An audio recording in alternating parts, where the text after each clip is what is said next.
رمضان المبارک سے گزرنے کا ہمیں موقع عطا فرمایا، جس میں خدا کا قرب پانے، اللہ تعالیٰ کے احکامات پر لبیک کہنے، ایمان میں ترقی کرنے کے راستے مزید کھل جاتے ہیں۔ بس ہم میں سے خوش قسمت ہوں گے وہ لوگ جو اللہ تعالیٰ کے پیار سے کہے گئے اس لفظ عبادی یعنی میرے بندے کا اس رمضان میں اعزاز پانے والے ہوں۔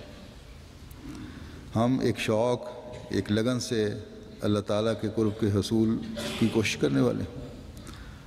حضرت مسیح موعود علیہ الصلوۃ والسلام اس مہینے کی اہمیت بیان کرتے ہوئے فرماتے ہیں کہ یہ ماہ تنویر قلب کے لیے عمدہ مہینہ ہے۔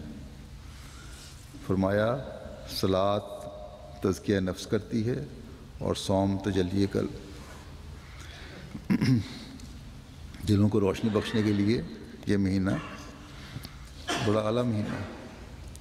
اس مہینے کیوں اعلیٰ ہے؟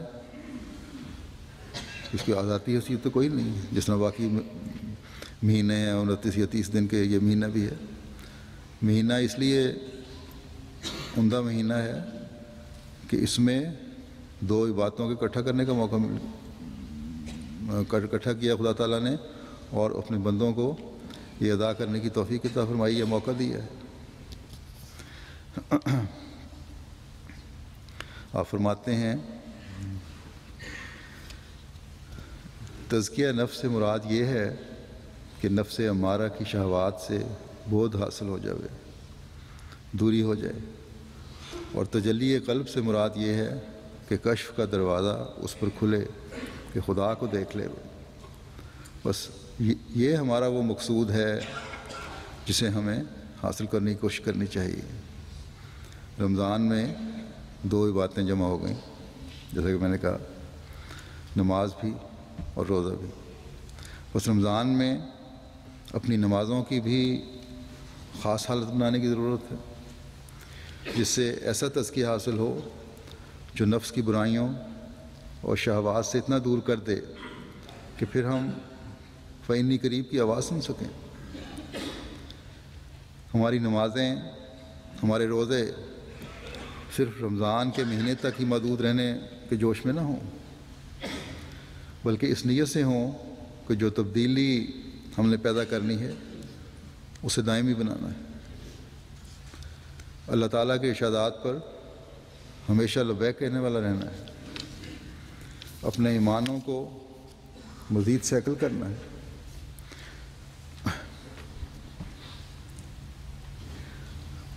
یہ سب کچھ یہ سوچ کر کرنا ہے کہ آج ہماری بقا بھی اس میں ہے کہ ہم اللہ تعالیٰ کے حقیقی بندے بنیں، اور دنیا کی بقا بھی ہم سے وابستہ ہے۔ ہم خود اندھیروں میں ہوں گے تو دنیا کو کیا راستہ دکھائیں گے؟ ہم خود عبادی کے لفظ کی گہرائی سے ناآشنا ہوں گے تو دوسروں کو عباد اللہ بننے کے لیے کیا رہنمائی کریں گے؟ جیسا کہ میں نے کہا، اس زمانے میں اللہ تعالیٰ نے حضرت مسیح موعود علیہ الصلوۃ والسلام کو اس کام کے آگے بڑھانے کے لیے بھیجا ہے جس کو لے کر حضرت صلی اللہ علیہ وسلم مبعوث ہوئے تھے۔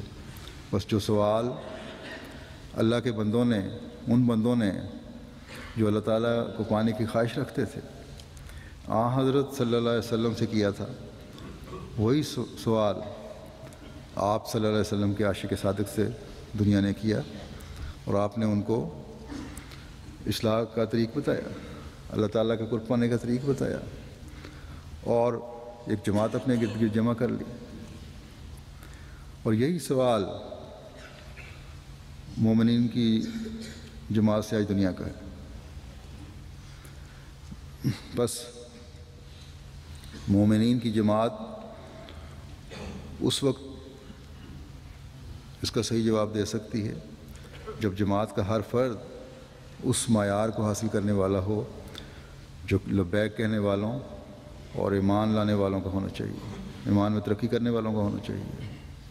جب ہماری پکاروں کے بھی خدا تعالیٰ جواب دے رہا ہوگا، جب ہمیں فإنی قریب کا صحیح ادراک حاصل ہوگا۔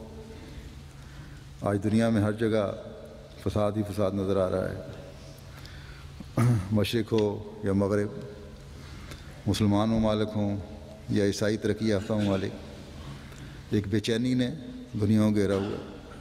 اب گزشتہ دنوں انہیں اسی ملک میں جو توڑ پھوڑ اور بے چینی کا اظہار کیا گیا ہے، اس نے ان لوگوں کی بھی آنکھیں کھول دی ہیں کہ صرف غریب ملکوں کا ہی خطرے میں نہیں ہے امن، ان لوگوں کا بھی امن خطرے میں ہے۔ بس اس کا ایک ہی علاج ہے کہ دنیا کو اللہ تعالیٰ کا عبد بنایا جائے، لیکن کس طرح؟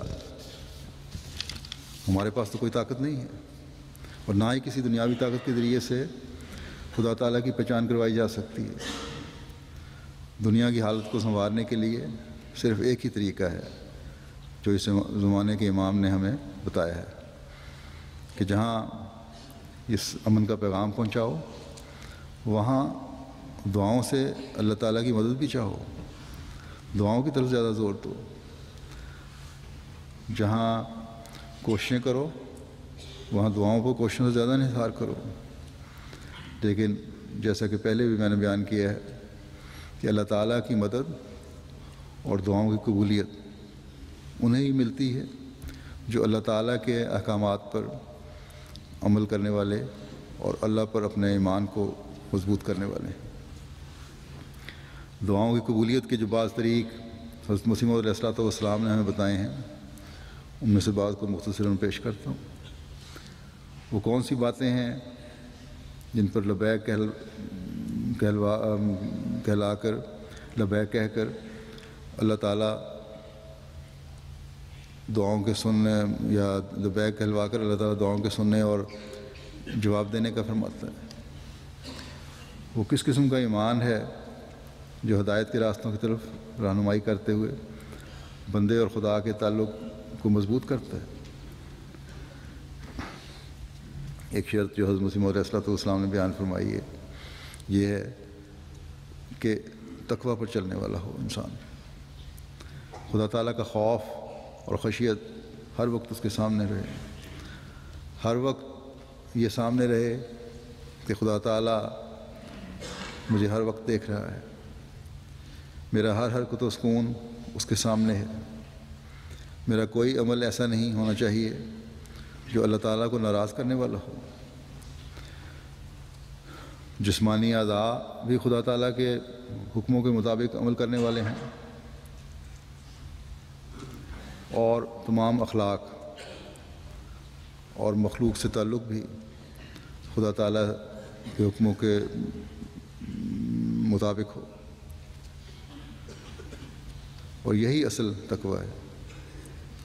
انسان کے اپنا آنکھ، کان، ناک، زبان، ہاتھ، پاؤں سب وہ حرکت کر رہے ہوں جو خدا تعالیٰ کو پسندیدہ ہیں، اور یہ اس وقت ہو سکتا ہے جو خدا تعالیٰ کے وجود پر کامل یقین۔ آپ نے فرمایا کہ اللہ تعالیٰ کے وجود پر کامل یقین پیدا کرو۔ اس لیے حضرت مسیح موعود علیہ السلام نے ایک اہم بات یہ بھی فرمائی کہ دعاؤں کی قبولیت کے لیے خدا تعالیٰ کے وجود پر کامل یقین ضروری ہے۔ پھر اس بات پر یقین کہ اگر خدا تعالیٰ ہے